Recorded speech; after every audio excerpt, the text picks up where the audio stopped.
Hello बच्चों, आज के पाठ में आपका स्वागत है। हमने पहले पाठ में पढ़ लिया और समाप्त किया। आज हम चौथा पाठ स्माइल पिंकी पाठ को पढ़ेंगे। स्माइल पिंकी उत्तर प्रदेश के मिर्ज़ापुर ज़िले के एक छोटे से गांव की बच्ची है और वह सामान्य बच्चों की तरह नहीं थी। उसके होंठ कटे हुए थे। उसका नाम था पिंकी, मगर आसपास के सभी बच्चे उसको होंठ कटवा के नाम से बुलाते थे और उसे चिढ़ाया करते थे। इसलिए वह बहुत दुखित रहती थी। वह स्कूल जाना शुरू कर दी, लेकिन उसको छोड़ना पड़ा स्कूल, क्योंकि बच्चे उसके साथ नहीं खेलते थे, उनके साथ बात नहीं करते थे। इसलिए वह हताश रहने लगी। उसकी माँ बेटी का हालत देखकर बहुत दुखित होती थी, बहुत रोती थी। और हजारों बच्चों में पिंकी एक थी जिसके होंठ कटे हुए थे, जिसके कारण उसे सामाजिक तिरस्कार झेलना पड़ता था।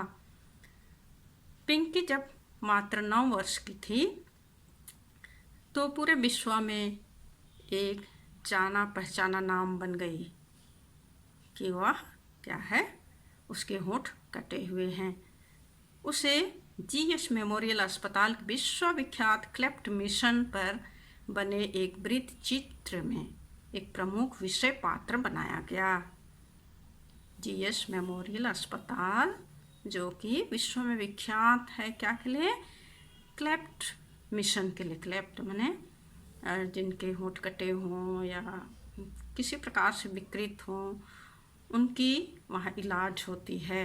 वहाँ एक वृत्त चित्र के रूप में प्रमुख विषय पात्र बन गई। वृत्त चित्र का नाम पिंकी के नाम पर स्माइल पिंकी रखा गया। उस वृत्त चित्र का नाम स्माइल पिंकी के नाम पर रखा गया।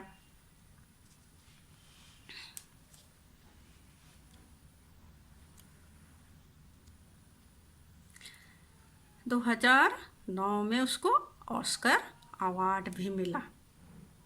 ऑस्कर अवार्ड मिला। ऑस्कर अवार्ड फिल्म जगत का सबसे बड़ा अवार्ड है, तो उसे ऑस्कर अवार्ड मिलता है। फिल्म जगत में भी उसे स्थान दिया जाता है। इस तरह पिंकी पूरे विश्व में चर्चित हो जाती है अपने कटे हुए होंठ के लिए, और उसे उस अस्पताल में उसका इलाज होता है और उसकी नई आशा की किरण बन जाती है। इस फिल्म में पूरे विश्व में कटे होने होंठ वाले बच्चों के लिए अभूतपूर्व जागरूकता आई और उसका कारण बनी पिंकी।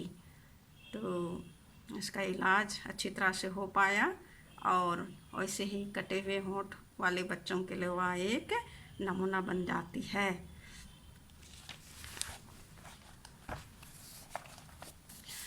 उसको पुरस्कार स्माइल पिंकी नामक वृत्त चित्र में मुख्य चरित्र निभाने के लिए दिया गया।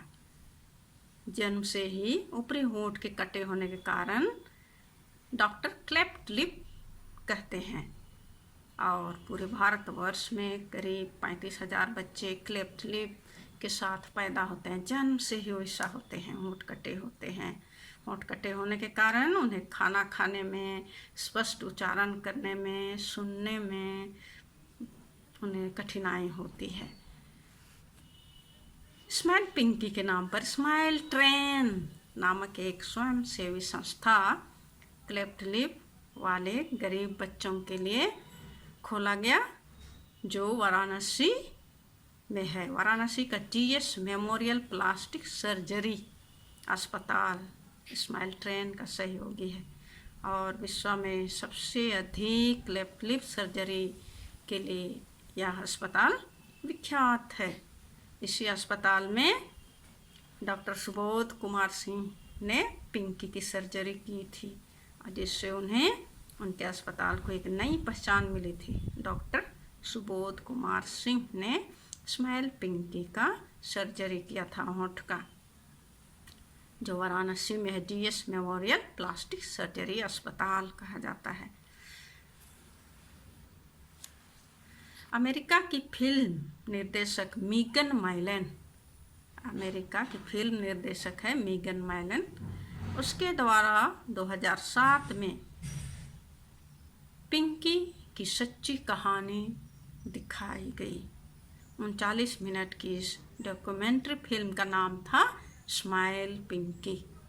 अमेरिका की फिल्म निर्देशक मीगन माइलन ने क्या किया था, स्माइल पिंकी का क्या बनाया था, सच्ची कहानी का फिल्म बनाया था, जो 39 मिनट तक डॉक्यूमेंट्री फिल्म का नाम था स्माइल पिंकी।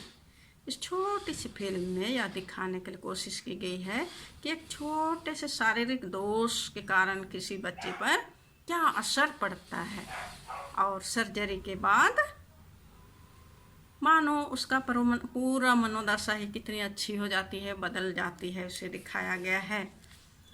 फिल्म में पिंकी एक प्रमुख विषय के रूप में थी।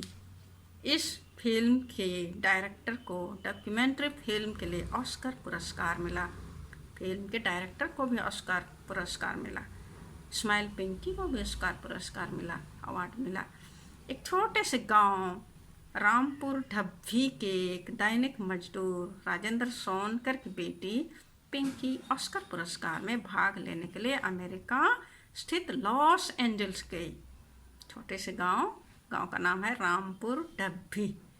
वहाँ पर दैनिक मजदूरी करता है उसका पिताजी राजेंद्र सोनकर, जो क्या की ऑस्कर पुरस्कार प्राप्त की, और उसे इस फिल्म में भाग लेने के लिए कहाँ लिया गया, अमेरिका लॉस एंजल्स।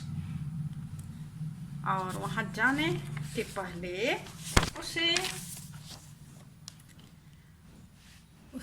पहले उसे क्या किया गया, पश्चिमी तौर तरीकों का अभ्यास करवाया गया कि विदेश में कैसे रहना है, कैसे तौर तरीके होते हैं, जैसे छुरी कांटों की सहायता से खाना कैसे खाया जाता है, उसे सिखाया गया। पहले टूथब्रश से दांत साफ करने का तरीका भी बताया गया।